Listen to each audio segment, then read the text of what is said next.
Bienvenidos de nuevo a Es probable que hoy muera. Mi nombre, o me hago, o me entiendo, con el nombre de Jorge Gómez. La vida me ha permitido ser médico o actuar como médico, y hoy me acompañan dos seres humanos, que una labora como psicóloga, el otro como médico, pero ante todo son seres conectados a vida y a muerte. Me acompañan hoy Liliana Arbeláez y Juan David Osorio. Bienvenidos, hermanos. Gracias a ti. Gracias. Hoy, como vieron en la lectura del principio, vamos a hablar si es probable que hoy muera, de todos los duelos que podemos vivir los seres humanos. La gente asocia el duelo al proceso de elaboración, a la pérdida por una muerte, pero realmente vivimos de duelo en duelo, vivimos de pérdida en pérdida, de tumbo en tumbo, pero hay algo que nos hace salir adelante. ¿Qué es para ustedes un duelo? Empecemos por Liliana. Primero que todo, obviamente, yo no soy presentador, entonces me dirán que soy muy poco ortodoxo. Liliana es psicóloga, mujer, mortal. Preséntate vos, Liliana, ¿quién sos vos? Bueno, ¿quién estoy siendo? ¿Cierto? Porque todo el tiempo estamos cambiando. Ahora estoy de mujer, mortal, madre, esposa, aprendiz de la vida. Creo que sobre todo eso, aprendiz de la vida. Muy bien, gracias por estar aquí. Juan ya estuvo con nosotros en el primer programa de Es probable que hoy muera, pero para quien no lo haya escuchado, entonces sería muy bueno, Juan, que nos contes quién sos vos. Pibe, un individuo interesado y apasionado en la muerte, en el morir, interesado en el acompañar y en el cuidar, y en permanente proceso de formación y de aprendizaje con personas como vos y como Liliana y con nuestros moribundos, que afortunadamente tienen mucho de qué enseñarnos y de qué orientarnos. El programa, Liliana, Juan, y a los oyentes que pues en este momento nos abren su corazón para escucharnos, se llama Es probable que hoy muera, debido a que no tenemos conciencia de la presencia de la doña, de la parca, de esta mujer o de este ángel al que llamaban Azrael, que algún día nos dirá: es hora de bailar. Y si la muerte no es amiga, ¿a quién nos vamos a entregar o a quién le vamos a entregar a un ser querido? Pero hoy, aparte de pensar en la muerte, hay muertes en nuestra vida a las que llamamos duelos. Cada uno en su visión, en su forma de ser, de sentir. Para ustedes, ¿qué es el duelo? ¿Cómo se vive un duelo? Bueno, lo conversábamos ahora, el duelo inherente a la vida desde el primer momento, ¿cierto? Que vinimos a ella a través del parto, y en todo proceso de cambio, de transformación, de tránsito, siempre ese desapego, ese dejar de ser, que implica dolor, pero que puede convertirse en un sufrimiento, ¿cierto? Con la diferencia de que el dolor entraña un aprendizaje. Ahí está, esperándonos, siempre está ahí, esperando que nosotros vamos por él. Y cuando nos rehusamos a permitirnos el dolor y aprender a través de él, eso se convierte entonces en un sufrimiento que nos lleva a repetir, porque esto es una escuela. Y a través del dolor, la idea es que nuestra conciencia vaya creciendo, y podamos realmente expandirnos en la vida a través del dolor, no del sufrimiento. Gracias. Juan. Pues a ver, el duelo lo entiendo yo como la manifestación de lo que interpretamos como una pérdida, y es el recuerdo de esa pérdida, que nos está diciendo: perdiste, hasta que entendemos que no perdimos, simplemente cambiamos. Pero mientras que lo trasegamos nos tiene que doler, sea físico, sea psíquico, sea espiritual, pero es el recuerdo de la pérdida para que la podamos intentar aceptar y poder continuar. A mí me ha pasado, como a todo el mundo le pasa, pues las cosas que le pasan a uno son de uno, y la experiencia de la vida me ha llevado a que es la narrativa, los cuentos, los que te llevan a muchas veces a ser simbólico aquello que es tan difícil de intentar comprender. Hay un cuento que llama Franz Kafka y la muñeca viajera, y más o menos dice que Kafka, en 1926, en su último año de vida, Kafka muere de tuberculosis, en la época en donde la tuberculosis no tenía cura. Está en el Parque Steglitz, en Berlín. A él le gusta sentarse ahí a mirar la gente, a tomar ideas para sus escritos. Kafka, para quien no lo haya escuchado, pues es el escritor de uno de los más grandes libros de literatura, La Metamorfosis, y hay otros grandes libros de él. Está ahí sentado y ve a una niña de unos 4 o 5 años que está llorando desconsolada y no ve a nadie cerca por ahí como que la apoye. Y el hombre, aunque no es padre, nunca fue padre, pues no hay nada más conmovedor que ver a un niño llorando y desconsolado. Se acerca y le pregunta, ¿qué te pasa? ¿Te perdiste? Y la niña le dice, no, yo no. Entonces, ¿se perdió tu mamá? No, tampoco. Entonces, ¿tu papá, un hermano? No, ellos tampoco. Entonces, ¿qué te pasó? Que se perdió Brigitte, la muñeca más linda que tengo, la dejé aquí al lado de los columpios y me fui a correr y cuando volví, pues Brigitte se ha ido. ¿Para dónde se pudo haber ido Brigitte? ¿Por qué me dejó? La niña en su mente infantil no tenía la concepción de que otro niño probablemente se la llevó, se la robaron. Kafka pues no encuentra qué decirle porque pues, la ve desconsolada y lo único que se le ocurre es decirle, mira, realmente Brigitte no es que te haya abandonado, sino que se fue de viaje. ¿Cómo que se fue de viaje? Si iba a abandonarme. No, lo que pasa es que las muñecas en algún momento pueden hacer un crucero de las muñecas y se fue de viaje. ¿Y usted por qué lo sabe? ¿Y por qué se lo contó a usted y no a mí? Entonces Kafka le dice, es que yo soy el cartero de las muñecas. A mí me llegan las cartas de todas las muñecas que se van de viaje. Entonces dame la carta que me envió Brigitte. No, es que estoy en mi día libre. Y entonces no la tengo aquí. Pero si mañana, miércoles, te encuentras conmigo aquí a las 4 de la tarde, te traeré la carta que Brigitte, tu muñeca, te ha enviado. La niña, aunque adolorida, generó esperanza, porque esa es una de las cosas más importantes en un duelo, no perder ciertas esperanzas. Así que se volvió a la casa y Kafka se fue entonces para su casa en donde él vive con Nancy, una socióloga, su compañera, su última compañera de camino, que era como sus pies en la tierra. Y Kafka le dice, en buen paisa, le dice, me embalé, yo para qué me puse a decir eso, o sea, yo le hubiera dicho simplemente a esa niña que esas muñecas se la habían robado y todo, pues yo no voy a ir mañana, yo qué me voy a poner a pensar eso. Nancy lo frena y le dice, mire, una de las peores cosas que le puede pasar ante una pérdida es que le hagan una promesa y no la cumplan, porque ya serán 2 duelos, el duelo de la pérdida y el duelo de aquel que prometió y que te generó esperanza. Así que esa carta la haces o la haces. Kafka no durmió pensando en la carta, pero se iluminó, por decir algo, e hizo la carta. Al otro día a las 4 de la tarde se encontró con Brigitte y le leyó, con la niña, perdón, y le leyó la primera carta de Brigitte, que decía más o menos que ella se había enterado que las muñecas se quedaban olvidadas en un rincón cuando las niñas iban creciendo y que ella estaba muy linda para ser olvidada y le habían hablado del crucero de las muñecas, así que se había ido a Europa, a recorrer Europa con todas las otras muñecas y que como ella sabía que las despedidas son tan duras, se había ido sin despedirse, porque sabía que la niña no le iba a dejar ir, pero que le iba a ir contando poco a poco. Eso para la niña le generó entre rabia y confusión, pero todavía esperanza, o sea, hay un motivo de tu partida. Al siguiente miércoles y de ahí en adelante, Kafka se encontraba con esta niña, entonces un día estaba en Londres, al otro día estaba en París, al otro día estaba en Suecia, y la niña ya tenía como una razón para estar, a pesar del dolor. Un día, la niña no llegó a las 4 de la tarde, y eran las 4:20, 4:30, y la niña no llegaba, y era muy raro porque era la más cumplida. Y cuando por fin se apareció, Kafka ya se iba a ir, la niña apareció con su vestido roto, con la cara raspada, con un codo sangrando, y ¿pero qué te pasó? La niña le dice, es que mamá está enferma, y vivimos en un segundo piso, y no me iba a dejar venir, pero apenas se durmió, me lancé del balcón, porque yo no me podía perder la carta de Brigitte.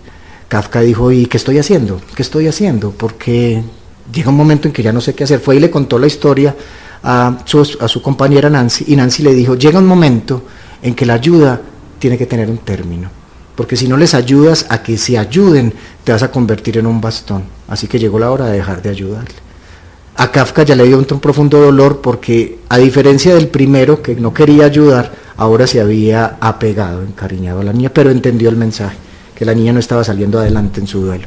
Así que la próxima carta era una carta de despedida. Estoy ahora en un safari en el África, me he enamorado de David, el guía del safari, y hemos decidido casarnos y tener hijos, y lo que sigue entonces no lo puede saber una niña de 5 años. Así que me despido definitivamente sabiendo que una despedida no significa el final, y que aceptar el misterio significa también emprender una vida con un reto. De recuerdo te dejo, le dice la muñeca, otra muñeca, no como si fuera un reemplazo, sino que te dejo una muñeca muy diferente a mí, porque todavía eres niña, y lo que te trato de decir con eso es que tengas nuevas aventuras, que no te quedes en el recuerdo de lo que yo fui, sino que inventes nuevas aventuras. Así que me despido para siempre. Y también fue la carta de despedida para siempre de Kafka y de esta niña. Dicen que hace 7 años, una mujer anciana, ya en Berlín, a punto de morir de una enfermedad terminal, una mujer de más de 80 años, empezó a buscar en sus recuerdos qué tenía, y dentro de un sótano en su casa encontró una muñeca que un loco cartero de muñecas, cuando era niña, le había regalado. Y la gran sorpresa fue que, limpiando esta muñeca, en un pliegue, en un huequito en el codo que nunca había visto, había un papelito que a puño y letra de Franz Kafka dice: pase lo que pase, el amor siempre vuelve de manera diferente. Bienvenidos de nuevo a Es probable que hoy muera. Yo es probable que me muera hoy, es probable que se muera Liliana, es probable que se muera Juan, es probable que se muera el que está escuchando. Y eso genera un duelo, sí o no, en otros. Liliana, si es probable que hoy muera, ¿cómo han sido tus duelos en la vida? Han sido en el cuerpo ha dado noticia de ellos, han sido en el alma y han sido en ese lugar del vínculo que no se puede medir, pero que ahí está. Entonces también son los duelos compartidos, ¿cierto? Pero he tenido la fortuna de contar con seres que han respetado mi duelo y es el respeto del dolor como una forma de tránsito y de transformación. Y también he aprendido que el acompañar en el dolor es ser solidario. El término de solidario viene de solidum, ¿cierto? Y entonces solidario no es aquel que hace la tarea del otro o que le evita la tarea al otro, el aprendizaje al otro, sino que le ayuda a recuperar su solidez, ¿sí? Y entonces a través de ese acto solidario de acompañar al otro en su dolor, reconociendo esa dignidad que hay allí en esa humanidad que se duele, entonces condolernos y acompañar, pero no hacerle la tarea. A propósito del cuento que nos regalabas, hay un momento en el que al otro hay que permitir que se confronte con la despedida, con la pérdida, hace parte de lo que somos, dejar de ser para renacer a otra cosa nueva. Y me parece que eso es muy importante en el trabajo como psicoterapeuta. Y Juan, ¿cómo es la presencia del duelo en vos? No tanto lo que acompañas en otros, sino ¿cómo ha estado el duelo en tu vida? En primera instancia doloroso, como el duelo lo dice, pero de una manera sana se ha podido evolucionar, inicialmente en compañía, como Liliana lo dice, pero posteriormente en soledad, porque es que el duelo de uno es el de uno y nadie lo puede resolver. Pero afortunadamente siempre hay quien al momento de requerirlo pueda compartir mi carga para dividirla, para luego volver a retomarla y seguirla. Pero los he podido evolucionar de una manera que me ha permitido hasta el día de hoy estar tranquilo con mi vida y con mi muerte, y con la vida y la muerte de los demás, y con las pérdidas que no solo han sido muertes, porque uno no solo hace duelo por muertes, pero el entender que tenemos que cambiar, que si no nos cambiamos nos quedamos dando vueltas y vueltas y vueltas. Poder seguir porque el universo sigue. Uh-huh. Lo único estable es el cambio, dicen los físicos, y en eso tenemos que aceptar que no podemos tener una vida que queremos, sino a la que nos adaptamos. Una historia muy corta es que alguna vez dando una charla de duelo había un niño de 9 años, Jonathan, que había vivido, y después contaré las experiencias sobre las muertes, pero había vivido en 6 meses la muerte de su madre y de su padre, ¿cierto? Y este niño en el colegio estaba aprendiendo a hacer acrósticos, que con cada letra de una palabra formaba otras. Uno de los mayores regalos que me ha dado la vida es que este niño al final de esa charla se acercó y me dijo: Jorge, con lo que escuché te hice el acróstico del duelo. Con cada letra de la palabra duelo aprendí algo que te lo entrego. Yo quiero que, aparte de rememorar a Jonathan, y que gracias, aunque suene a una contradicción y guste a quien le guste, gracias a la muerte de su madre y de su padre, llegó esa iluminación. Quiero que trabajemos un poquitico desde este momento simple, sencillo, de 3 personas que la muerte nos ha unido y la vida, como cada una de esas letras, en una parte de este programa y en uno siguiente. La E del duelo de este maestrico de 9 años es decidir. O sea, estoy ante una situación que la vida me cambió y me confrontó. Tenía control sobre la vida, tenía una tranquilidad inmensa, pero llegó el momento en donde todo cambió.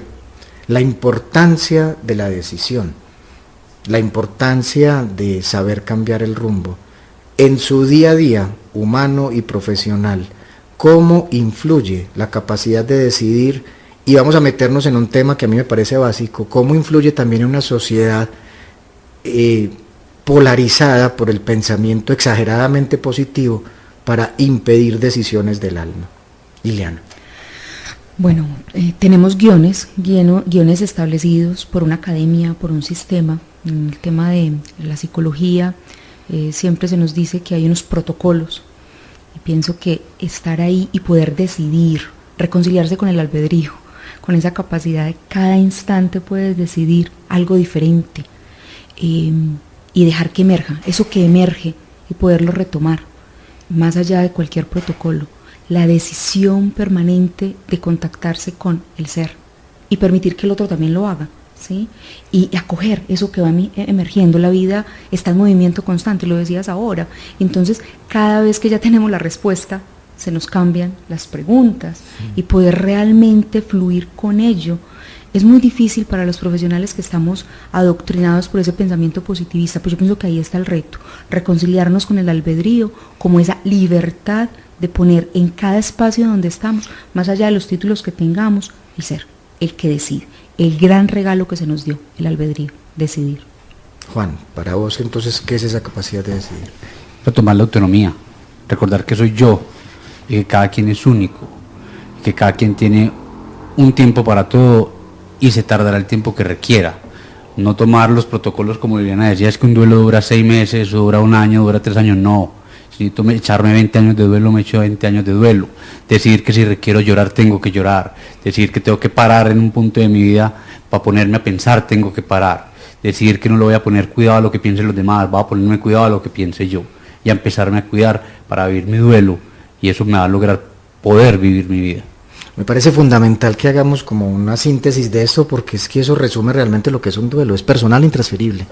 Pueden estar siete personas llorando por la muerte de su madre, pero cada cual tuvo una visión diferente de esa madre, entonces cada cual tiene la posibilidad y el derecho de elaborar su tristeza o su rabia o su alegría de diferente manera.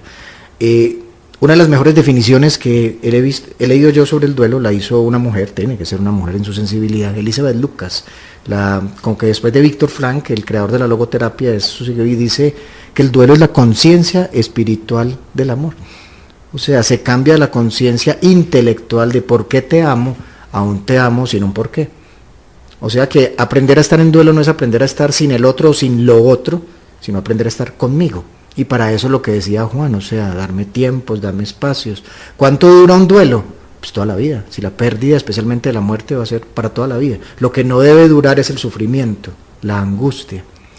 ¿Qué decisiones deben tomarse o no tomarse en un duelo por muerte? Porque hay unos mitos sobre cambie de casa, entonces hay que tener un montón de plata porque hay que tener trasteo para cada casa. Pinte la casa, regale ya la ropa, no lo llore que no lo deja ir. ¿Qué decisiones hay que tomar y qué no hay que tomar en un momento de duelo? Empiezo al revés, empiezo con Juan. Entonces, aquellas decisiones grandes que vayan a impactar dramáticamente la vida del que está en duelo se deben esperar. Las decisiones sencillas, ¿qué hago hoy? ¿Dónde voy a estar hoy? ¿Con quién voy a estar? ¿Quién me va a acompañar? Se deben tomar. Pero si voy a cambiar toda mi vida porque se me fue mitad de la vida, que es como dicen algunos, uno se encuentra mucho con los ancianos que ya han 40, 50, 60 años y dicen es que se me fue vida y media. No se te fue, se te quedó, se murió el que te acompañó en esa vida y media. Entonces no voy a, lo que vos decías, regalar toda la ropa, botar los videos, las grabaciones de audio, las fotos. No, espérense, que voy a cambiar toda la casa, que voy a vender la casa, que me voy a cambiar de ciudad. No, cuando pase el dolor inicial, tener la posibilidad de discernir en qué sí es prudente y qué no es prudente, y una vez tome estas decisiones que sean las más adecuadas, porque cuando decido con la mente adolorida, decido de la manera lo más adecuada, y las decisiones que se toman puede que no las vaya a reversar, entonces que vayan a repercutir significativamente en mi vida en duelo. Un hombre está caminando por un bosque y se encuentra de frente con un tigre. Y el tigre empieza a perseguirlo, y este hombre corre, y lo único que encuentra es un peñasco y hay una ramita de la que se coge, un pedacito de un árbol. Cree que se salvó y mira para abajo y ahí está otro tigre allá abajo. Entonces mira para arriba, tigre esperándolo atrás. Mira para abajo, tigre esperándolo adelante. La suerte está echada. Cuando mira la ramita, es una rama de unas fresas salvajes. Y este hombre empieza a comerse cada fresa. Dicen los que vieron la escena que jamás vieron a nadie disfrutando unas fresas salvajes antes de ser devorado por un tigre. Se lo comió el del pasado o el del futuro, no sabemos, el de atrás o delante, pero decidió mientras tanto. Y eso es lo que estamos hablando, de las decisiones en un momento de pérdida. ¿Cómo decidir, Liliana? Como lo decía David, en pausa. La pausa muy importante, porque al lado del duelo también está la rabia. Y la rabia hay que darle el tiempo de que madure, de que llegue la serenidad, de que esa tormenta, hay una imagen de Lichín que me parece muy bella, y es la tormenta y la montaña y el lago. Y cuando estamos en tormenta es momento de contemplarla, para dejar que luego, cuando la tormenta pase, el lago se serene.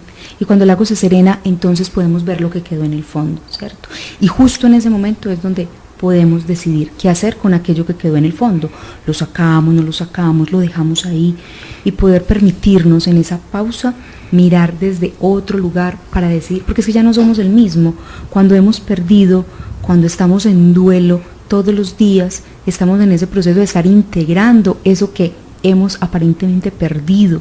Entonces dar el tiempo para poderlo integrar y darnos cuenta al final que podemos convivir con todo aquello que nos acompañó de ese ser, porque ya está en nosotros, que no importa dónde vamos, si ya está en nosotros, nunca más vamos a perderlo. Entonces pienso que eso, la pausa para poder tomar la decisión. Muy bien. En esas decisiones está también no solo los duelos por muerte, sino que están todos estos duelos de vida que ocurren. Por ejemplo, yo lo vivo mucho en consulta cuando la gente le habla a uno del muerto vivo. O sea, algo se murió en mí, pero sigue vivo, sigo teniendo que estar, una separación, una frustración. Entonces la gente comete el error, y yo también puedo haber cometido el error de pensar que hay duelos más grandes que otros, o sea, que es más doloroso el duelo de la muerte de que la separación de lo otro. Es importante tomar decisiones, es importante el contexto, es importante mi historia de vida, pero ¿qué nos puede llevar a como humanos, no desesperarnos ante un mundo que, aunque no lo queremos aceptar, nos invita a perder para aprender? ¿Cuáles serían las herramientas que tenemos para aprender a soltar? ¿Qué herramientas has encontrado tú en tu vida personal y profesional, Liliana, y tú, Juan David, para andar soltando, para no aferrarnos tanto a lo otro o al otro? Bueno, en mi caso, tomar la decisión de dejar ir esa idea de éxito y de que tengo que triunfar, ¿cierto? Reconciliarme con el error, reconciliarme con mi humanidad, permitirme ir de tumbo en tumbo y permitirme decidir todos los días quién quiero ser hoy. Y a partir de esa decisión permanente, todos los días abrir los ojos y bueno, aquí frente a este respirar, este aire nuevo de este día, quién quiero ser hoy y cómo me lo permito. Y si mañana entonces quiero ser otra, también me lo permito. Para mí eso ha sido importante, poderme reconciliar con el error y con el aprendizaje de esa humana que puede equivocarse todo el tiempo. Y también lo acompaño con mis consultantes, ¿cierto? Cómo es del error que extraemos los mayores aprendizajes. Y te agradezco infinitamente ese proceso que acabas de decir, porque es la invitación a ser cambiante, a ser caóticos. Los seres humanos somos erráticos, caóticos, cambiantes, y nos obligan a tener una línea de conducta y nos dicen que la vida es hacia adelante y hacia arriba, pero no, es espiral, es unos días que cambian, otros que no. Entonces te agradezco profundamente, que la gente no lo puede ver en este momento, pero Liliana se autoconmovió de darse cuenta de la bendición del error, porque cuando me hago consciente del error, me perdono también, me aclaro inocente y cambio y me hago responsable. Gracias de corazón, Lili. Juan. De una herramienta gigantesca es la finitud. O sea, la finitud me ha dicho toda la vida y nos ha dicho toda la historia que todo lo que vive tiene que morir. Todo lo que empieza tiene que acabar. Segundo, la confianza en que yo puedo seguir. Normalmente yo vengo al mundo rodeado de gente, pero vengo solo. Y durante el mundo conozco mucha gente y de toda esa gente mucha se va yendo y sigo caminando solo. Me encuentro con más, pero sigo solo. En esa medida puedo entender que puedo seguir adelante solo.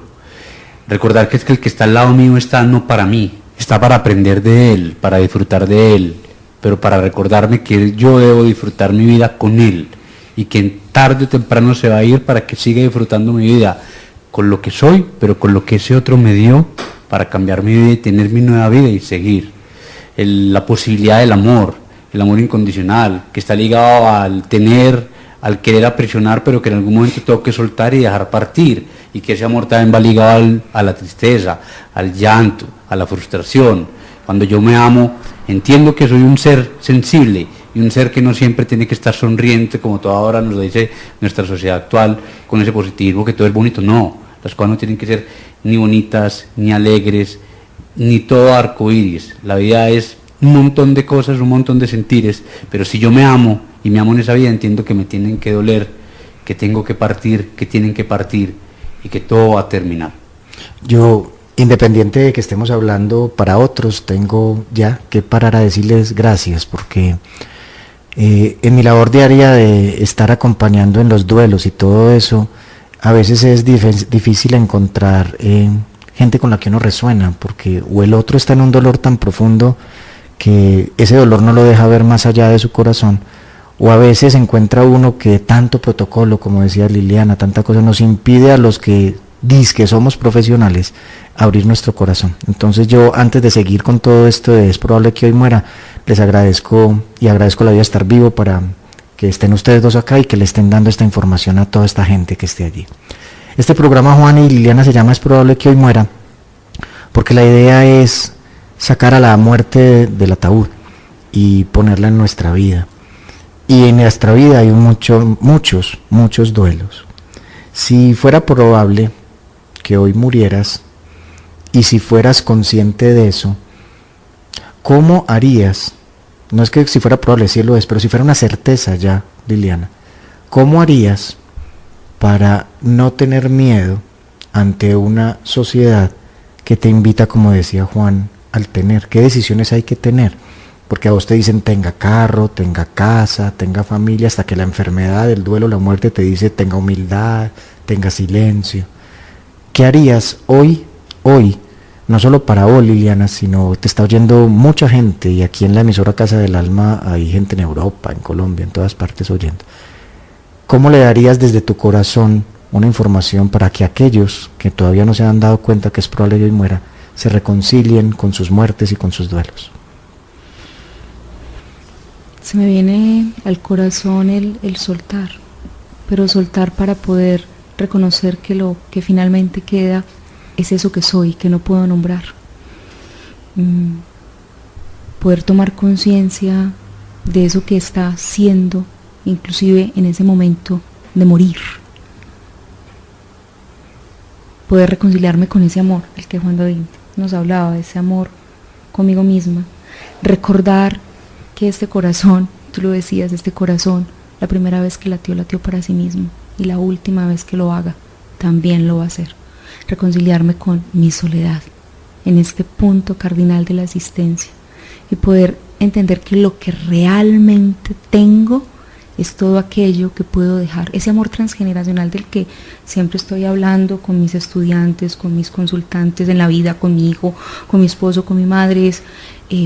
La eternidad no está en el cuerpo, ¿cierto? Está en esas semillas de amor que dejo y que entrego, y pensar que en ese momento, cuando la doña llegue, esté vibrando ahí. Eso será lo único que realmente pueda tener. Pero también de eso hay que soltarme, para entregarme, para rendirme a eso más grande. Esa palabra rendirse tiene tanta implicación en este pensamiento del éxito, y resulta que ese dejar de hacer resistencia es tan valioso. Es dejar de tener control para volverse parte de la vida. Juan. Aceptación, aceptar que soy humano, que no soy dinero, que cuando yo sea la camisa que me ponga, el carro en el que ande y los zapatos con los que camine, ya no soy yo, soy una marca. Y te voy a contar un cuento muy bonito frente a la identidad. Fíjate que había un rey ratón que tenía una hija princesa ratona, y él quería casarlo con la persona o el ser más importante del mundo. Y preguntó, ¿quién es el más poderoso de todo el mundo? Y alguien le dijo, el sol. Entonces le preguntó al sol, señor sol, yo quiero que tú te cases con mi hija porque tú eres el más poderoso del mundo. Y le dice, no, qué pena, mi rey ratón, yo no soy el más poderoso es la nube, porque la nube me tapa y opaca mi luz. Entonces el ratón va donde la nube y le dice, señor nube, yo quiero que usted se case con mi hija la princesa, porque el sol me dijo que usted es el más poderoso del mundo. Y le dice, no, señor ratón, qué pena, pero es más poderoso el viento, porque el viento es capaz de correrme cuando tapo el sol y dejar que vuelva a iluminar. Entonces el hombre dice, pues bueno, entonces vamos a pedirle al viento que se case con mi hija. Y el viento le dice, qué pena, mi rey ratón, pero yo no soy tan poderoso. Es más poderoso que yo la montaña, porque cuando choco con la montaña pierdo todo mi poder. Entonces el rey ratón fue donde la montaña y le dijo, señor montaña, quiero que se case con mi hija porque necesito que sea el más poderoso, el que sea su esposo. Y le dice la montaña, qué pena, mi rey ratón, pero el más poderoso es el ratón, que con sus garras y con sus paticas me heroda y me heroda y me heroda hasta volverme polvo y acabar conmigo. Finalmente él reconoció que su identidad era ser ratón, y como ratón, el ser más poderoso para su hija que tanto amaba era otro ratón igualito a ella, y la casó con un ratón. Muchas gracias, muchas gracias. Con esta historia terminamos por el momento este programa, que es probable que hoy muera, en donde empezamos a tratar el tema del duelo, en donde hicimos la primera letra, decidir, con dos compañeros de vida excepcionales, Liliana y Juan David, y con esta historia del Rey Ratón que nos invitan a, desde la humildad, a aceptar nuestra grandeza. Bienvenido a un programa patrocinado por la Parca, por la Huesos, por la Doña, por la Muerte y escuchado por la Vida. Estamos con dos compañeros de vida inmensos. Juan David, que se está riendo de la bobada que acabo de decir, y Liliana, que lo está acompañando. Juan es médico, ese es su oficio, en cuidado paliativo y acompañamiento en dolor y en duelo. Liliana, psicóloga, psicoterapeuta, especializada no solo en psicología, sino también en el acompañamiento desde y hacia el amor. Veníamos hablando en el programa pasado sobre el duelo, sobre no solo los duelos de muerte, sino los duelos que nos da la vida. Y estamos hablando del duelo letra a letra gracias a un mensaje, a un regalo que nos regaló Jonathan, un niño de 9 años en duelo, donde hizo el acróstico del duelo. Dijimos que la idea del duelo es decidir, y quedó algo que antes del programa estábamos hablando, y que yo quisiera que para que retomáramos esto y volviéramos a la bulla, que ustedes nos dijeran, si quieren, aquello que no oyeron los oyentes, pero que van a escuchar ahora sobre las decisiones, sobre la D de decidir, sobre esa posibilidad de decidir y cambiar en el camino. Sí, precisamente estábamos hablando de que siempre es posible volver a decidir, y es el regalo que tenemos en la humanidad, el albedrío, decidir cada día, cada momento, decidir cambiar, decidir ser otra cosa, y en esa decisión permanente nos hacemos amigos de la muerte. Ella nos ayuda en el tránsito de dejar de ser lo que estamos siendo o obligados a ser en este sistema, ¿cierto? Y transitar hacia otro lugar. Y también nos hacemos amigos de la incertidumbre, porque muchas veces la decisión nos confronta con el no saber hacia dónde. No siempre tenemos certeza de hacia dónde vamos cuando decidimos, pero sí tenemos certeza de lo que ya no queremos seguir siendo. Y pienso que eso es importante que lo sigamos nombrando. Me hiciste recordar, Liliana, antes de darle el paso a Juan David, hay un gran amigo, yo soy una persona de muy pocos amigos, pero son de corazón. Raúl Ábalos es un actor de teatro impresionante, en una obra de La Tercera Mitad, y hace poco que hablaba con él, me decía que en ese decidir, él tenía el derecho a la huelga, a parar, a frenar, a no hacer nada. A veces tenemos que decidir eso, no hay que decidir hacer, sino aprender un no hacer consciente. Juan, ¿qué opinas? El que decidió hoy no es el que decidió ayer, ni el que decidió antier. Por ende podemos pensar en que las decisiones que tomamos podríamos cambiarlas, y ya que estamos contando cuentos, historias, voy a contar una historia que ahorita le contaba a Liliana. Dicen que Buda, uno de aquellos días que estaba con sus alumnos caminando al pie de una colina, en lo alto de la colina estaba un primo suyo que era su gran enemigo y lo detestaba y quería verlo muerto. Su primo le lanza una roca, con la fortuna de que Buda pasa, y la roca pasa detrás de él y no alcanza a golpearlo. Al día siguiente, Buda se encuentra con su primo y lo saluda como si no hubiese sucedido nada el día anterior. Su primo, sumamente asombrado, le dice: pero si yo intenté matarte ayer, ¿por qué hoy me saludas como si nada hubiese pasado? Y la respuesta que Buda le dio es: el Buda que intentaste matar ayer no es el Buda de hoy, y el tú que intentó matarme ayer no es el tú de hoy. Entonces, en función de eso, nosotros no somos los mismos, por eso nuestras decisiones no serán siempre las mismas, ni siquiera el segundo anterior. Podemos cambiarlas, tenemos derecho a cambiarlas. Eso es tan importante, Juan, porque como nos han enseñado a mantener un pensamiento siempre, que si creemos en un partido político tiene que ser para el resto de la vida, que si creemos en una religión no podemos permitir lo otro, y resulta que es la vida, por ejemplo, según la física, posibilidades, hermano, posibilidades. Entonces es permitirse hacer ese cambio. La U del duelo, de acuerdo a Jonathan, es unir. Mientras pensamos que la pérdida nos está separando, hay cosas a las cuales hay que unir.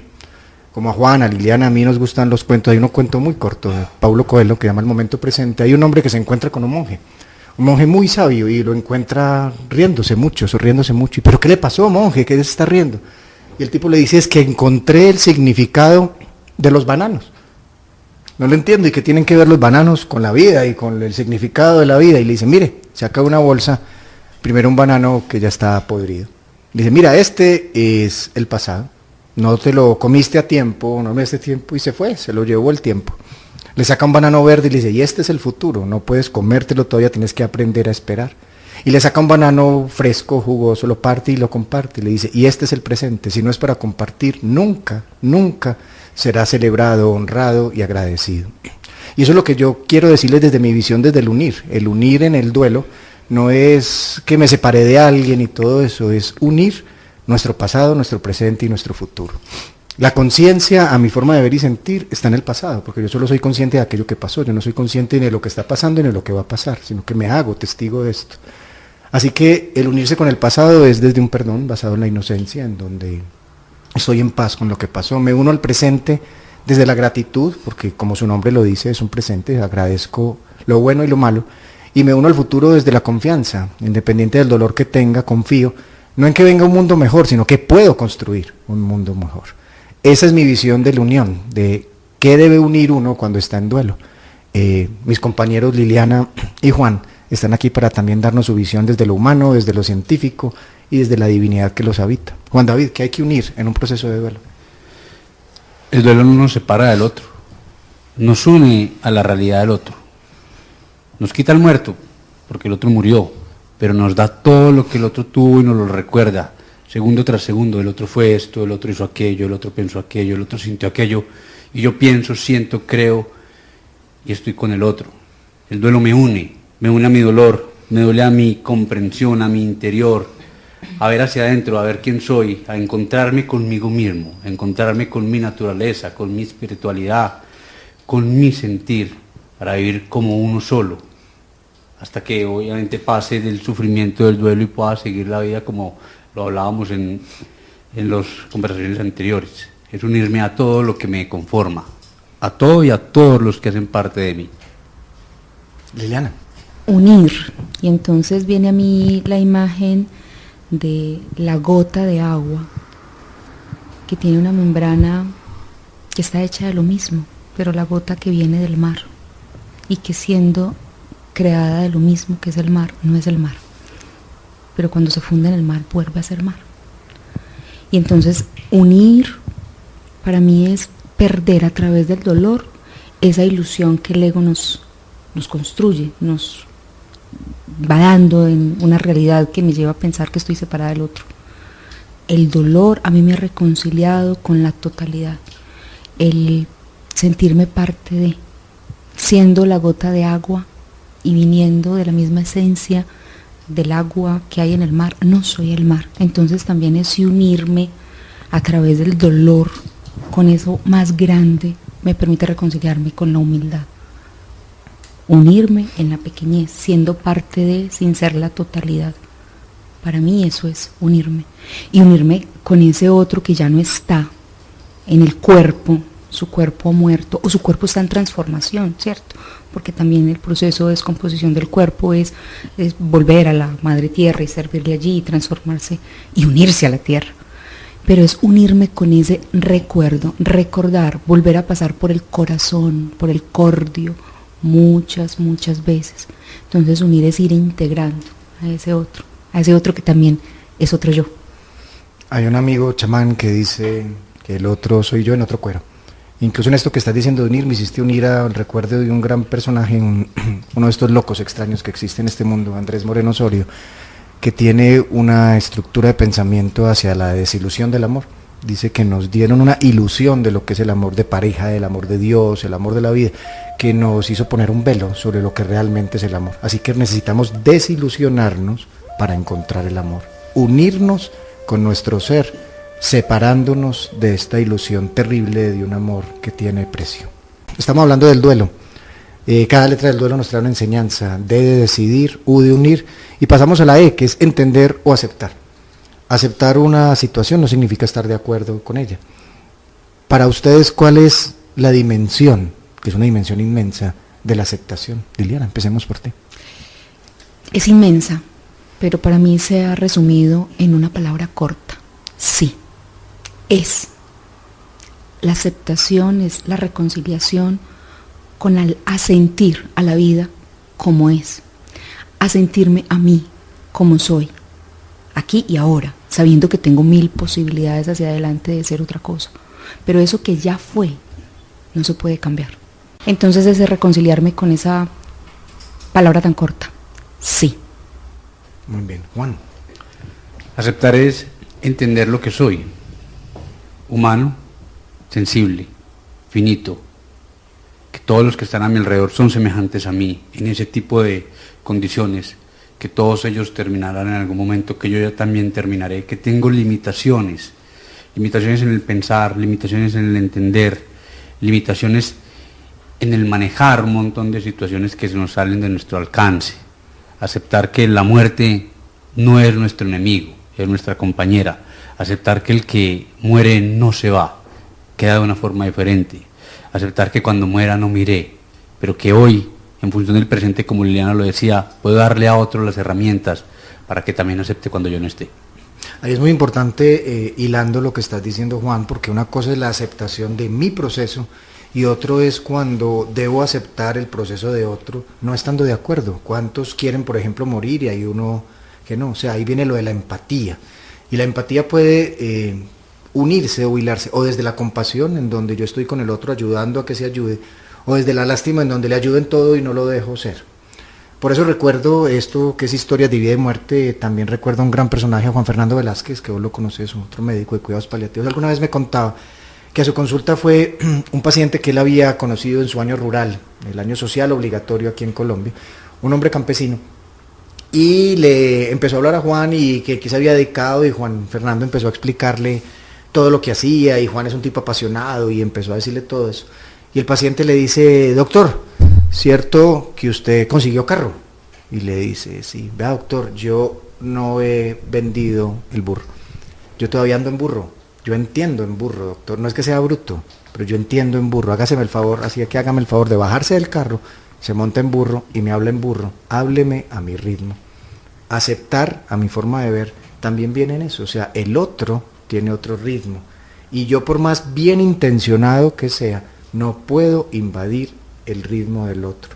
Y una de las cosas que uno ve más en los procesos de vida y muerte es que la gente es invadida con ideas religiosas, espirituales, médicas o pseudomédicas, con que compra este alimento o esta cosa que te va a curar, invadiendo al otro, no permitiéndole su criterio. Así que hablemos un poco de eso para pasar a las otras letras.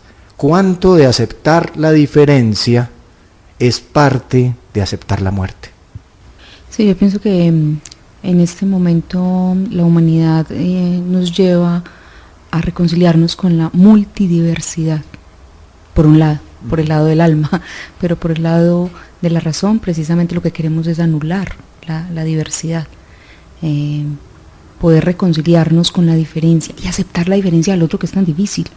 Es que tú pienses diferente, que lo nombres diferente, que lo vivas diferente, es incomprensible para mí, y eso hace parte de la aceptación. Sí, o sea, nunca tendré tu experiencia, jamás viviré desde ese punto cardinal en el que tú existes, pero entonces, ¿cómo aceptar eso que nunca podré vivir, que puede serme regalado desde esta conversación, desde esto que me estás compartiendo, entendiendo que jamás lograré ser tú, aunque en algún lugar somos el otro? Pienso que es muy complejo hablar de esto porque no estamos formados para aceptarnos en la diferencia. Tenemos que pensar igual, vestirnos igual, buscar el éxito igual, y entonces si alguien viene y dice que quiere ser zapatero, que quiere irse a tener una finca y sembrar, eso no es éxito, ¿cierto?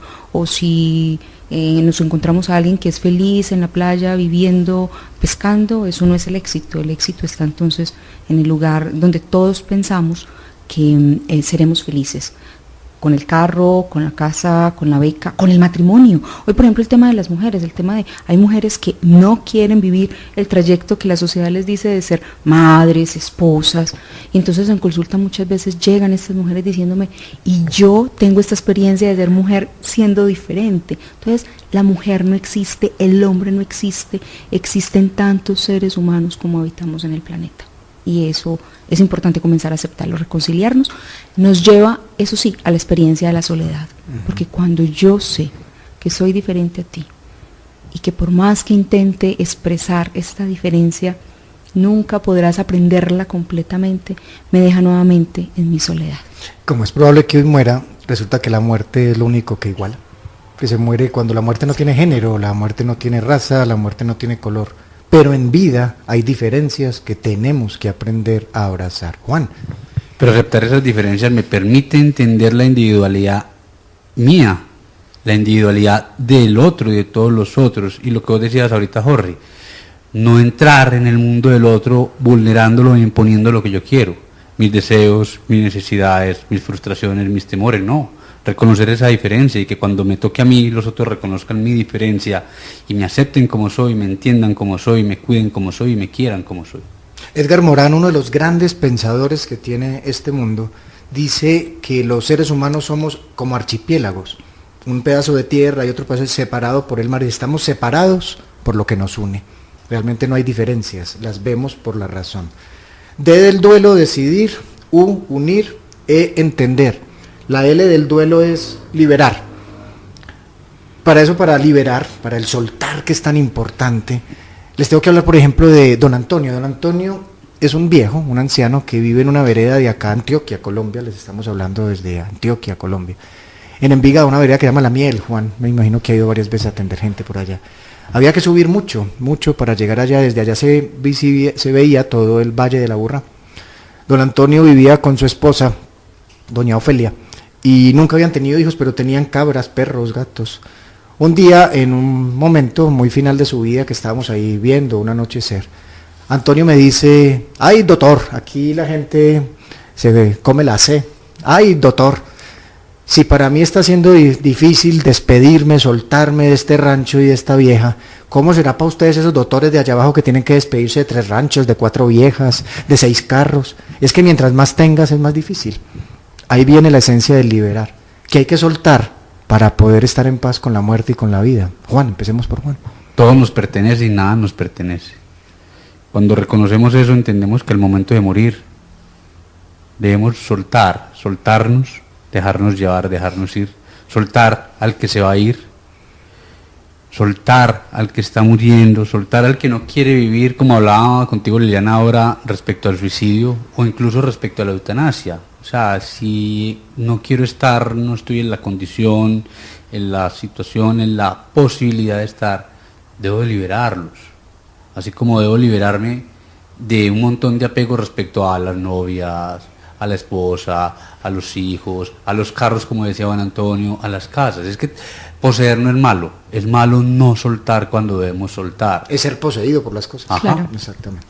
Ahí hay una gran diferencia, ser poseído por las cosas, porque entonces ya la decisión de liberar no está en mí, ¿cierto? Estoy apresado. Pero con ese tema de liberar, yo he tenido 2 experiencias que me recuerdan que la vida siempre nos está entrenando para ese último momento del soltar, que es el que llamamos muerte, ¿cierto? Entonces estamos con una gran maestra, la vida, todo el tiempo. Y recuerdo un lugar donde vivía, un nido de pájaros, donde yo veía como los papás de los pajaritos, los pichones, los estaban picoteando todo el tiempo para que volaran. Y yo decía, la estrategia de la vida, dejar ir, dejar volar, porque si no, no sobreviven. Entonces, dejar ir para que la vida continúe. Y también como madre, todo el tiempo me lo estoy preguntando, ese momento de apresamiento donde ya ese ser que no es mío, viniendo de mí, es de la vida, y entonces hay que dejarlo ir. No es sencillo, es el gran aprendizaje, pero es el gran entrenamiento que día a día vivimos para ese último final de dejar ir en la muerte. El gran aprendizaje, realmente vinimos, la gente habla de que esta es la dimensión de aprender a tener, vinimos a aprender a soltar. Para terminar y para pasar a la pausa, yo también tengo una opinión sobre el liberar, especialmente cuando hay un duelo, y es que tenemos que aprender a liberarnos no del pasado, sino en el futuro, de las alegrías que no vamos a vivir con ese que no está. Porque entonces, por ejemplo, en los niños se ve muy claro, ay, feliz Navidad, pero si estuviera tu papá sería diferente. La primera comunión, pero ay, si estuviera el abuelo, o sea, un personaje que no está daña un momento presente. Gurdjieff, gran pensador, decía, hay que ponerle un límite a tus muertos, o si no absorben tu vida. Tenemos que liberarnos de las alegrías que no se van a vivir para aceptar las que llegarán, independiente que estemos en duelo. Estamos hablando del duelo y que cada letra del duelo nos conduce a una tarea, a una forma de ser y sentir. D es decidir, U, unir, E, entender, L, liberar. Y la O es orar. Orar desde cualquier visión. Orar desde aquello en que creas y pues te dé resultado para darte paz. Es difícil hablar de oración en un mundo en donde le han puesto género a Dios y en donde te han dicho que hay que orar de determinada manera para conseguir su bienestar o su benevolencia. ¿Qué es orar, Liliana? Orar, laborar, en la labor oro, en el servicio oro, en el servicio y en la entrega al otro, ahí estoy laborando, orando, entregándome a la vida, en comunicación con ella. Para mí la oración es comunicarme con la vida, pero también implica el silencio, para que la vida me hable, porque muchas veces queremos hablar y hablar y muchas personas, respetando cada forma, están en un monólogo, pero no hacen la pausa para escuchar eso que la vida tiene para decir. Y entonces en la cotidianidad, para mí no es un momento en el que me separo, aunque hay momentos de pausa, pero aquí en este momento estoy orando porque me comunico con ustedes, con esa divinidad de ustedes a través de la palabra, pero también en el silencio cada vez que los escucho, me doy cuenta que la vida me está hablando a través de ustedes. Eso para mí es orar. Oractuar, decía Jonathan el niño, oractuar. Juan. Hablar con el otro, agradecerle, comprenderle, hablar con el que soy ahora sin el otro, hablar con mi situación, hablar con mi muerte. Y yo llevaría ese orar a obrar, recordar que la vida debe seguir y que debo invertir en esa vida para que siga, porque el que se murió no podrá ayudarme. ¿Es la conciencia de la muerte una forma de orar? Sí, definitivamente. ¿Por qué? Porque me recuerda mi finitud, y en esa finitud entonces me inclino ante lo más grande y entro en profunda comunión con la humildad. Para mí eso es orar. Así que podríamos inferir que la conciencia de la muerte, si es una forma de orar, hace que la muerte pierda ese gran papel, esa forma gigante de quitarnos la vida para volverse compañera de un baile. Pero no pierde su grandeza. Yo pienso que nos invita a ser grandes como ella, para poder danzar con ella en ese momento final. No pierde la grandeza, nos invita a ser grandes con ella. Juan, ¿qué opinas? Nos acerca a la inmensidad de la muerte, que es la misma vida, a la inmensidad de lo que soy, hoy, ahora, no de lo que he conseguido, lo que he comprado, lo que he invertido, lo que he hecho hacia adentro y lo que he hecho hacia adentro de los demás. Así que si unimos, si tejemos, decidir conscientemente, estoy orando. Si unimos nuestro pasado, presente y futuro, estoy en paz con la vida. Si liberamos, si soltamos, no tendríamos miedo a morir. Si entendemos, si aceptamos, no nos confundimos, para llegar al punto que la oración es el punto de enlace que nos lleva a aceptar que vida y muerte hacen parte de una misma existencia. Oración que no te obliga a tener un rito religioso, es el actuar en consecuencia al amor. Y eso es lo que yo quisiera dejar como punto final del programa de hoy, agradeciéndoles infinitamente a Liliana, a Juan y a los oyentes. Temerle a la muerte es temerle a la vida. Quien teme sufrir ya sufre de temor, dice un proverbio japonés. Así que no le tengamos miedo a algo que nunca nos ha hecho nada. Tengámosle miedo a haber pasado la vida sin haber perdido el miedo. Es probable que hoy muera es un programa que te invita a aceptar la muerte como parte del camino y aceptar a personajes como Juan David Osorio y Liliana Arbeláez, que han hecho de la muerte una compañera de vida. Gracias, Liliana. Gracias a ti, y que la muerte nos encuentre vibrando en amor. Gracias, Juan. Gracias, Jorge, gracias, Liliana, y que la muerte nos acompañe. Amén, namaste dirían también, o simplemente una buena muerte. Chao a todos.